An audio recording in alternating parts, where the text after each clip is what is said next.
당신의 인생에서 가장 필요한 자원은 무엇입니까? 몇 년 전 한 젊은이와 대화를 나누던 중 그가 한 말에 충격을 받은 적이 있습니다.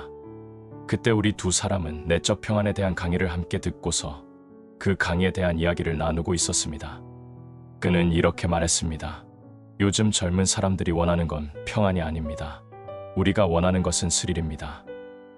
이것은 아주 솔직한 말이었고, 나로 말하면 젊은이들이 솔직하기를 바라는 사람입니다. 하지만 이 말을 듣고는 사람들이 말하듯 내적 평안이 정말로 그렇게 노인에게나 해당되는 것인지 궁금해졌습니다.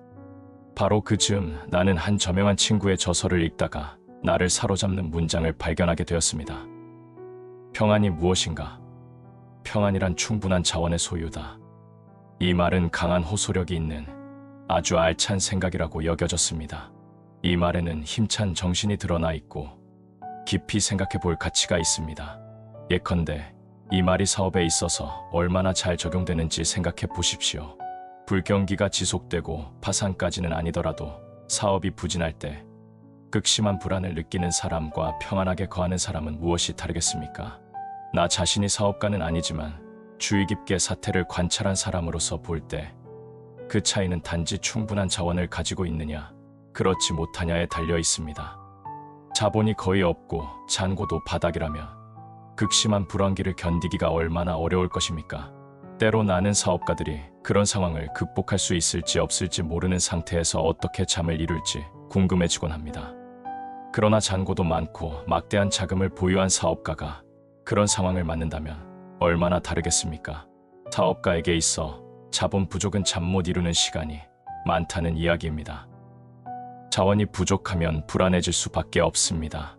의지할 만한 것이 아무것도 없으면 얼마나 두렵고 비참하겠습니까? 나는 경기가 안 좋고 모든 일이 부진할 때 평안을 얻을 수 있는 방법은 역시 충분한 자원을 소유하는 것이라고 생각합니다. 이보다 고차원적인 영역에도 똑같이 적용됩니다. 예를 들어 창의력이 뛰어난 천재들을 생각해 보십시오. 힘들게 고생만 하는 무명 작가와 월터 스콧 경과 같은 인물을 비교해 보십시오. 아주 보잘것없는 재능을 가진 사람은 그나마 그 재능마저도 곧 바닥날까 항상 괴로워합니다. 나는 이처럼 자기 능력의 바닥이 드러날까봐 공포에 떠는 설교자들을 많이 보아왔습니다. 그러나 재능 있는 사람은 자신에게 충분한 자원이 있다는 것을 알고 있기에 월터처럼 평온하고 자신만만한 것입니다. 나는 일생 동안 위대한 인물 서너 명과 교제를 해왔는데 그들 모두에게는 한 가지 공통된 특징이 있었습니다. 절대 걱정을 하지 않으며 서두르는 일이 거의 없다는 점입니다. 그들에게는 느긋한 평온함이 있습니다. 대서양의 전선을 놓든 보스만의 교량을 건설하든 어떤 일을 해도 그들이 평온을 유지할 수 있는 것은 은행이 아닌 머릿속에 충분한 자원을 소유하고 있기 때문입니다. 그리고 우리 주님에게 눈을 돌려보면 이 사실이 그분에게도 적용된다는 것을 바로 알게 될 것입니다. 그토록 풍성한 평안을 소유하고 계셨다는 것이야말로 그분의 비밀 중 하나였습니다. 폭풍을 만났을 때 그분 모습을 보십시오. 얼마나 평안하셨습니까? 그분은 폭풍 중에도 잠들어 계셨습니다. 급박한 상황에서도 그분은 평온하셨고 요람 속의 아기처럼 잠을 자고 계셨던 것입니다. 그러나 베드로, 야고보, 요한을 비롯한 다른 사람들은 모두 무서운 바다 앞에서 안절부절 못하고 흥분하며 불안과 공포에 사로잡혀 있었습니다. 그들의 두려움은 바로 그들의 무력함을 드러내는 것이었습니다. 그것은 그들이 자신들의 문제를 감당할 수 없다는 것을 보여주는 것입니다. 그들은 폭풍과 싸울 준비가 되어 있지 않았습니다. 그들에게는 폭풍우를 만났을 때 의지할 수 있는 자원이 없었던 것입니다. 하지만 예수님은 바람이 포효하고 배에 물이 차오르고 있는 상황에서도 평안하셨으며 어린아이처럼 주무시고 계셨습니다. 충분한 자원을 소유하고 계셨기 때문에 평안하실 수 있었던 것입니다. 가나의 혼인잔치에서 포도주가 떨어졌을 때 주인의 얼굴만을 바라보고 있었던 불안에 잠긴 눈빛들을 상상해 보십시오. 마리아까지도 그 일로 그 가족의 명예가 실추되지 않을까 걱정하면서 불안해하고 있었습니다. 그리스도만이 홀로 걱정 없이 앉아 계셨습니다. 충분한 자원이 있다는 사실을 알고 계셨기에 그리스도는 밝고 평온하셨던 것입니다. 나의 평안을 너희에게 주노라. 주님의 말씀에서 나의 평안이란 굉장히 놀라운 평안입니다.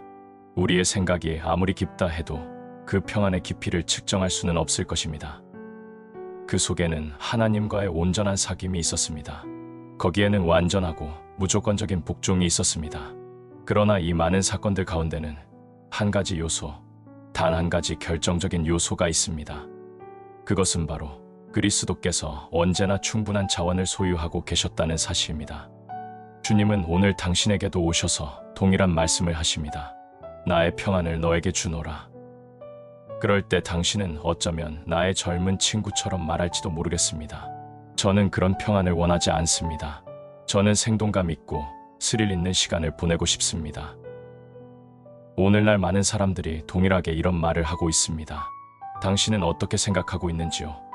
당신은 충만하고 풍부한 삶을 살기 원하고 있지만 진정 그런 삶을 살 준비를 갖추고 있습니까? 이러한 삶을 살기에 합당할 만큼 의지는 강합니까? 당신의 감정은 충분히 고상합니까? 양심은 충분히 온화합니까? 마음은 충분히 심오합니까? 그리스도는 당신에게 다가와 이렇게 말씀하십니다. 친구여, 마음을 열고 나를 친구로 여기라. 그러면 너에게 필요한 자원을 내가 주겠노라. 그리스도는 양심의 고통을 떠맡아 주실 수 있는 분이십니다. 그리스도는 약하고 불안정한 의지를 강하게 해주실 수 있는 분이십니다. 그리스도는 감정을 고상하게 만드시고 정화시킬 수 있는 분이십니다. 그분은 천박한 마음을 심오하게 만드실 수 있는 분이십니다. 그분은 당신이 충만하고 풍부하며 승리에 찬 삶을 사는 데 필요한 신성한 자원을 주실 수 있으며 그것을 소유할 때 평안이 있는 것입니다. 평안이란 조화입니다. 평안은 열정적인 삶입니다. 평안이란 문제를 감당해낼 수 있는 능력입니다. 평안이란 승리하는 풍성한 삶을 살기 위해 필요한 만큼의 자원을 소유하는 것입니다. 이것이 바로 예수님이 주시는 평안입니다. 이 평안은 무감각하고 기쁨도 없는 체념이 아닌 한 죄인이 지금 그분 안에서 영원한 삶을 누리기 위해서 필요로 하는 자원의 전부인 것입니다. 당신의 인생에서 가장 필요한 자원인 이 평안을 그리스도 안에서 얻게 되시기를 바랍니다.